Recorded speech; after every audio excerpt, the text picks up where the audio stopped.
Halo para pendengar, dimanapun kalian berada. Balik lagi channel Gary Christopher. Oke, dalam video kali ini gue akan kembali membahas tentang LN Isekai The Cheat. Dalam part sebelumnya, kita sudah mengetahui kalau evil anak-anak atau yang kalian request disebut evil bocil saja telah ditugaskan sama evil bijak untuk menghancurin kerajaan Regal. Namun sebelum ia pergi, sang evil bocil pun meminta evil bijak untuk meminjamkan 2 Valen Holy supaya rencananya untuk menghancurkan kerajaan Regal itu berjalan dengan meriah.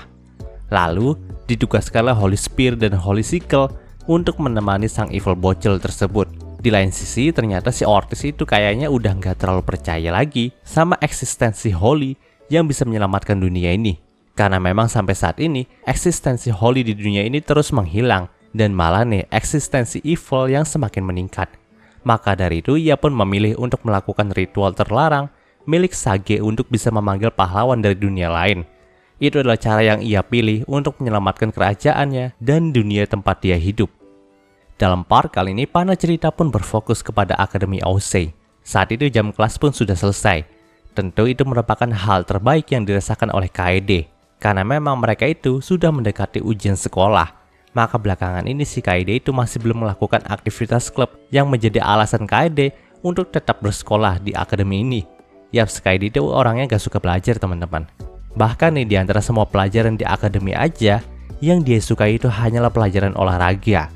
Nah, melihat Kaede yang melakukan peregangan berlebihan di kursinya, membuat Shirin itu tertawa nih. Ia pun berkata, meski Kaede itu gak suka belajar, tapi dia itu harus tetap menghindari nilai merah saat ujian nanti. Kalau enggak, si Kaede itu bisa nggak naik kelas loh. Mendengarkan hal itu, Kaede pun mengiyakannya. Meskipun terlihat terpaksa begini, tapi nih si Kaede itu tetap serius dalam belajar di sekolah maupun di rumahnya. Nah, pada saat mereka berdua ingin pulang, si Kaede dan Rin itu sempat melihat ke arah Yukine dan menyapanya nih. Di sini mereka pun bertanya apakah Yukine itu ingin pulang juga. Mendengarkan hal itu, Yukine pun berkata kalau dia itu nggak akan pulang dulu karena memang nih masih ada aktivitas klub yang harus ia jalani. Ya, belakangan ini dia itu baru saja bergabung ke aktivitas klub gaib. Kalau menjelang ujian sekolah, pihak akademi itu hanya akan menghentikan aktivitas yang bertemakan olahraga aja. Sedangkan untuk aktivitas klub lainnya itu masih bisa berjalan seperti biasa. Nah, di sini si Yukine itu sempat menawarkan kepada Kaede dan Rin nih untuk ikut bersamanya ke dalam aktivitas klub gaib jika Kaede dan Rin itu nggak ada kerjaan nantinya. Mendengarkan hal itu, Kaede pun sempat menolaknya nih, karena alasan dia itu ingin belajar di rumah. Namun Rin itu tahu kalau Kaede itu cuma takut aja. Jadi di sini si Rin itu memprovokasi Kaede dengan berkata kalau pastinya Kaede itu cuma takutkan dengan hal gaib. Nah, kayak cerita dalam anime pada umumnya, orang yang takut sama hal gaib itu pasti berkata kalau dia itu nggak takut. Dan nantinya berakhir ketakutan pas udah ketemu sama hal yang berbau gaib. Yap, klise banget ceritanya. Jadi akhirnya Shirin dan Kaede pun langsung menemani Yukine melakukan aktivitas di klub gaibnya. Dan bener saja setelah sampai di ruangan klub, si Kaede itu langsung ketakutan banget nih. Karena memang ada banyak sekali barang-barang aneh seperti boneka jerami dan alat ritual lainnya. Namun di sini Rin itu mencoba untuk menenangkan Kaede. Karena memang tidak ada yang perlu dikhawatirkan. Nah, di sini Yukine pun menjelaskan nih kalau hal yang ingin dia lakukan sekarang adalah ritual pemanggilan iblis. Jadi sewaktu kemarin, Yukine itu menemukan sebuah buku yang menarik di mana di dalamnya ada sebuah ritual pemanggilan iblis dan berkata kalau dia itu ingin membuktikan apakah ritual yang dikatakan dalam buku ini benar atau tidak. Tentu aja baik Kaede dan Rin pun langsung tanya nih apakah memang itu aman untuk dilakukan atau enggak. Mendengarkan hal itu, Yukine pun menjawab kalau dia itu nggak tahu. Tapi yang jelas saat ini dia itu cuma pengen buktiin apakah ritualnya itu benar atau enggak. Di sini Yukine juga berkata kalau untuk melakukan ritual ini maka dia harus menggambarkan sebuah diagram dalam buku ini dengan darah. Mendengarkan hal itu si Kaede pun langsung berkata dong kalau sebaiknya dia itu pulang aja dari sini. Tapi Yukine pun menjelaskan kalau memang dia juga nggak akan membuat diagram ini dengan darah. Sebaliknya dia itu akan membuat diagram ini dengan sebuah spidol yang dikatakan mengandung energi sihir. Saat itu, Yukine pun langsung menggambar diagramnya di sebuah kertas besar yang diletakkan pada lantai ruangan klub. Dan pada saat ia selesai membaca mantra dari bukunya, ternyata tidak terjadi apapun yang janggal teman-teman. Jadi mereka mengira kalau memang buku yang ditemukan sama Yukine adalah buku palsu. Karena ya iblis yang mereka panggil itu nggak keluar dari sana. Melihat hal itu, tentu aja si Kaede pun langsung jadi lega nih. Karena dia itu nggak harus berurusan ataupun melihat hal-hal gaib seperti iblis. Jadi di sini Kaede pun berkata kalau sebaiknya mereka itu pulang dari sini aja sekarang. Karena hari juga sudah semakin sore. Mendengarkan hal itu, baik Rin dan Yukine yang tadinya sedang berjongkok untuk melihat diagram itu pun langsung berdiri dan hendak pergi dari ruangan itu. Tapi pada saat Rin dan Yukine itu membalikkan badan, Kaede pun langsung berteriak kalau diagram yang digambar sama Yukine itu tiba-tiba aja bersinar terang. Tentu aja ketiganya pun langsung kaget dong. Bahkan semakin lama cahaya yang dikeluarkan sama diagram itu semakin terang dan menutupi seisi ruangan itu. Di sini si Kaede dan Rin pun sempat bertanya nih, iblis macam apa yang dipanggil sama Yukine ini? Mendengarkan hal itu, Yukine pun langsung jawab kalau dia itu tidak tahu mengenai detailnya, tapi dia itu merapalkan mantra untuk memanggil iblis paling kuat yang ada di bukunya. Namun nih pada saat cahaya dalam ruangan itu menghilang, mereka itu nggak menemukan apapun di dalam diagramnya. Tidak ada iblis ataupun sesuatu yang berubah dalam ruangan tersebut. Jadi di sini Yukine pun merasa kalau memang ada yang salah dengan mantra pemanggilannya yang dia ucap tadi. Lagi pula seharusnya diagram sihirnya juga terbuat dari darah dan bukannya spidol. Maka pantas saja mereka itu gagal. Tapi mungkin ia akan lebih meneliti tentang buku ini lain hari aja. Jadi Yukine pun mengajak Kaede dan Rin itu untuk langsung pulang.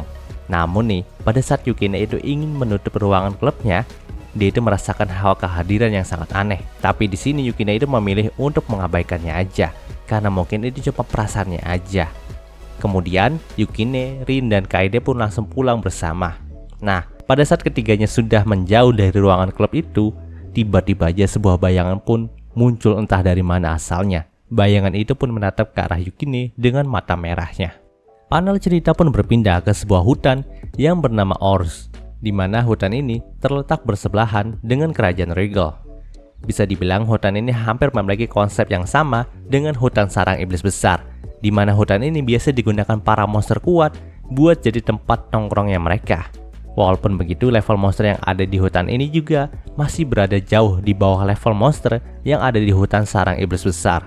Paling semua monster yang ada di sini masih bisa dilabeli dengan monster peringkat B. Namun pada saat itu ada seorang wanita yang mencoba menantang para monster di hutan Ors ini untuk bahan latihannya. Alhasil, ia pun harus dikepung hampir 20 monster Black Tigers.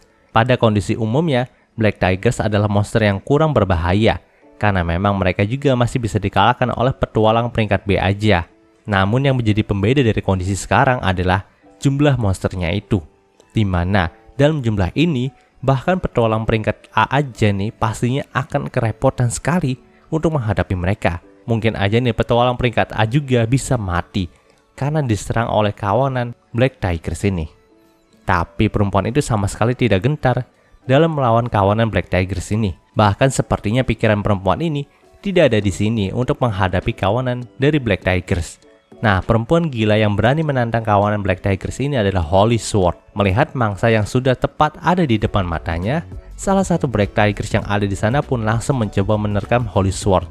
Tapi beberapa detik kemudian, pedang dari Holy Sword pun langsung merobek tubuh dari Black Tigers yang hendak menerkamnya tadi.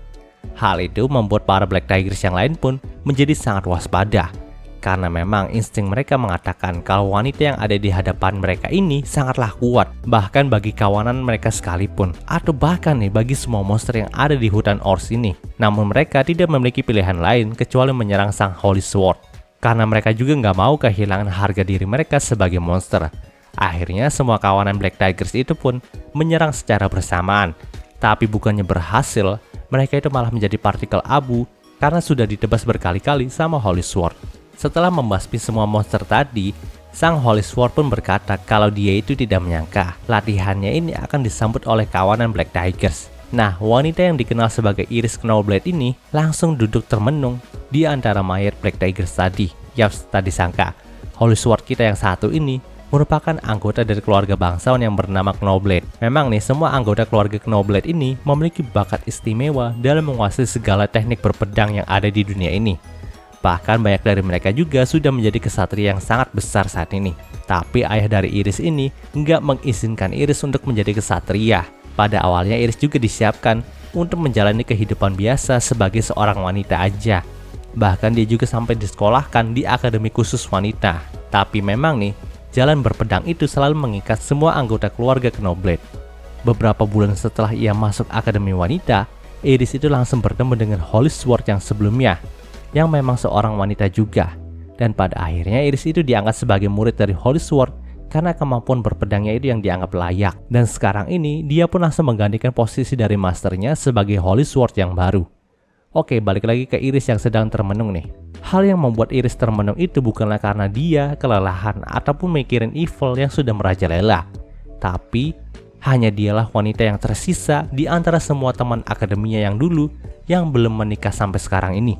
Yaps, dia itu telah mendapatkan kabar dari semua teman sekelasnya dulu saat masih di akademi wanita kalau mereka itu sudah menikah sekarang dan mereka akan menunggu pernikahan dari Iris juga. Hal itulah yang membuat Iris menjadi termenung. Yaps, kalian tahu tekanan untuk menikah karena semua temanmu itu udah nikah duluan sangatlah kuat. Dan itulah yang sekarang dialami oleh Holy Sword kita yang satu ini.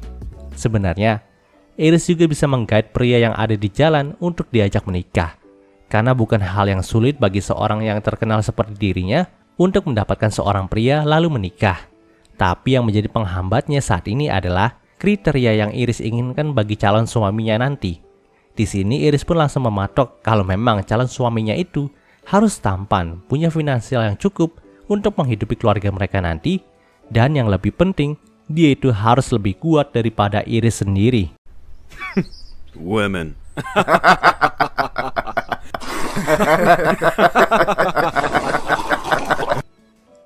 Yap, sosok yang dianggap paling kuat di dunia ini oleh manusia yaitu Holy Sword menginginkan suami yang lebih kuat daripada dirinya.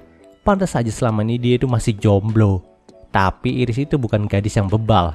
Di sini ia pun memikirkan loh, kalau mungkin aja syaratnya untuk mencari seorang suami itu terlalu sulit. Jadi ia pun mencoba berkompromi untuk persyaratan menjadi suaminya itu. Dia hanya ingin kalau suaminya itu lebih kuat daripada dirinya aja. Yaps, nampaknya Iris itu masih belum menyadari kalau syarat ketiga itulah yang justru paling sulit dilakukan. Karena untuk menemukan seorang pria yang lebih kuat daripada Iris bukanlah perkara yang mudah. Tapi nyatanya dia itu tetap gembira setelah menurunkan persyaratan calon suaminya itu. Lalu ia pun kembali ke kerajaan regal dengan muka yang gembira.